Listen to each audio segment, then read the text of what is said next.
minutes or 2. How long was he unconscious? I took his vest off and rolled him under recovery position. Not his eyes rolled back and. Did you witness?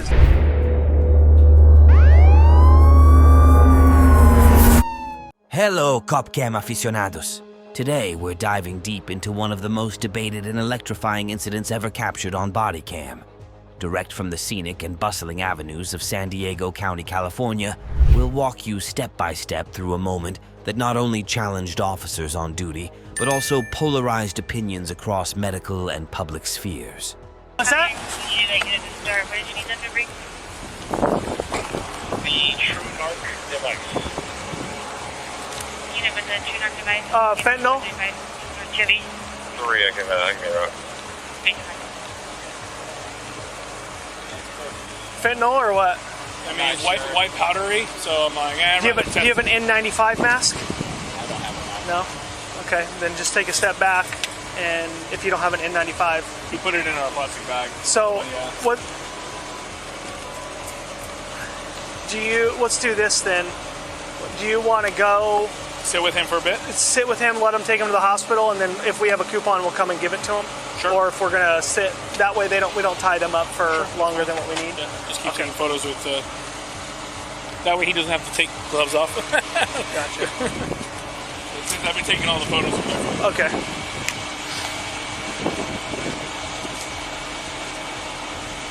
It's July 3rd, 2021. San Diego, a city known for its stunning beaches and laid-back lifestyle, is about to become the epicenter of a national discussion.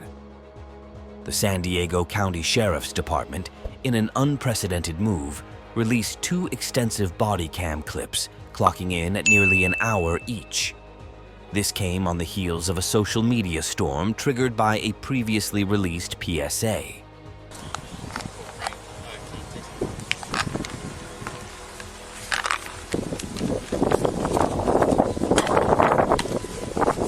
What is it?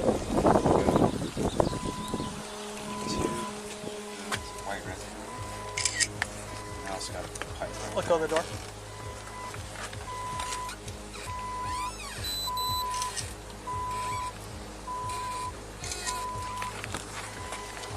So pull that out and put it on the hood.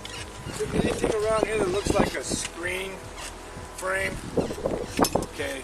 And Marcos units only being around. Hold that. Evidently somebody pulled it out and ripped the screen out and tried to get in. Into the building? Into the building, yeah. Okay. There's some damage over there. My mailbox is here.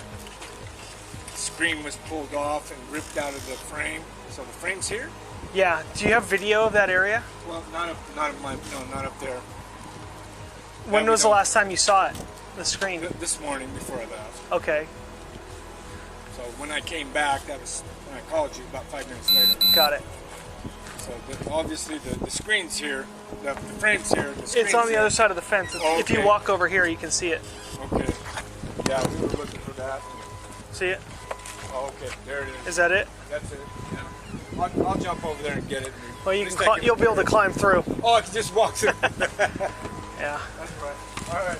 Hey, thanks. No problem. Sorry. It's fine. Don't worry about it.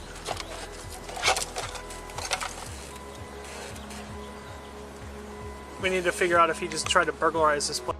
Here, we have deputies David Fyvie and Scott Crane, 2 officers who started their shift expecting the routine, but found themselves in a situation that was anything but. The PSA portrayed Fyvie experiencing what was labeled a fentanyl overdose. It depicted the tense moments where Crane, in a split-second decision, used Narcan in hopes of reversing the life-threatening effects.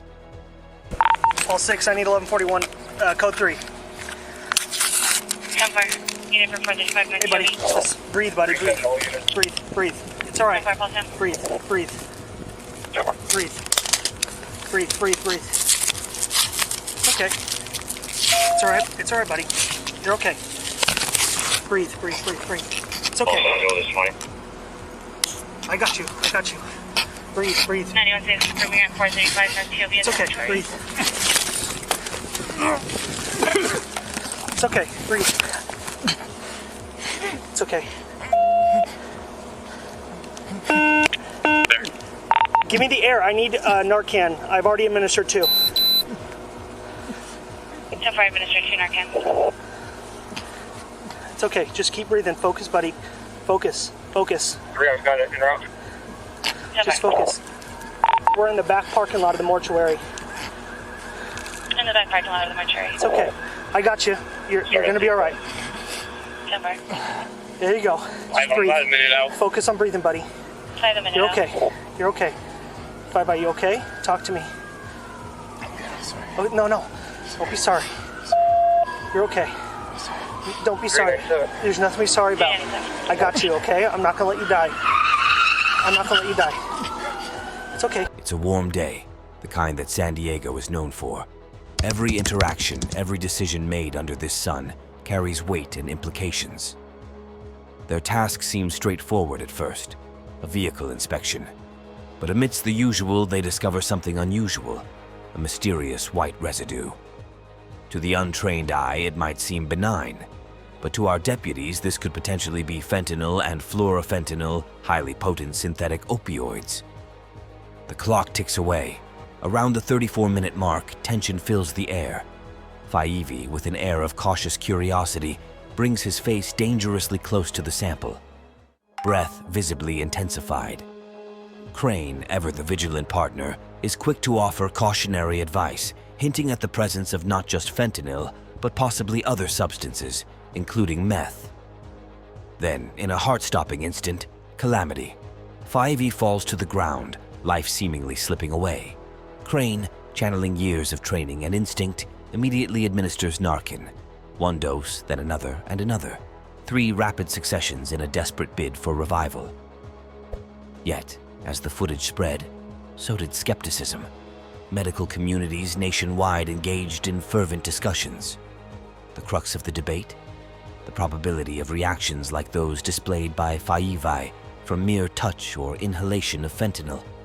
Indeed, esteemed bodies like the American College of Medical Toxicology and the American Academy of Clinical Toxicology have previously stated that incidental skin contact is unlikely to induce opioid toxicity.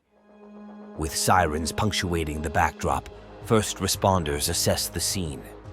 Faivi's condition oscillates between consciousness and distress. Words of dizziness, lightheadedness, and even the aftermath of his fall create a poignant mosaic of a man grappling with the unknown. Then comes another twist. A medic, shining a light into Faivi's eyes, doesn't find the pinpoint pupils typical of opioid overdose. This revelation adds another layer of complexity and speculation to an already convoluted puzzle. As Faivi is gingerly loaded onto a gurney for medical attention, Crane can be overheard recounting the harrowing events to fellow deputies, detailing each moment and observation. This scene, this debate, doesn't end here. It transcends the streets of San Diego, spiraling into online forums, medical chambers, and living rooms nationwide. In the crucial moments following an opioid overdose, swift and informed actions can make the difference between life and death. The administration of Naloxone, commonly known as Narcan, is a proven intervention to counteract the life-threatening effects of an opioid overdose. It's imperative that there's no hesitation in its deployment. Naloxone, an essential antidote to opioid overdose, is accessible to the general public. For comprehensive information on Naloxone and its availability in your region, please visit naloxoneforal.org. Now, our loyal CopCam followers, you've just witnessed an episode that's not just footage, but a real-life puzzle with stakes as high as they come. Craving more raw, unfiltered views from the front lines? Don't hesitate. Click that subscribe button, ring that bell, and immerse yourself in the riveting world of CopCam.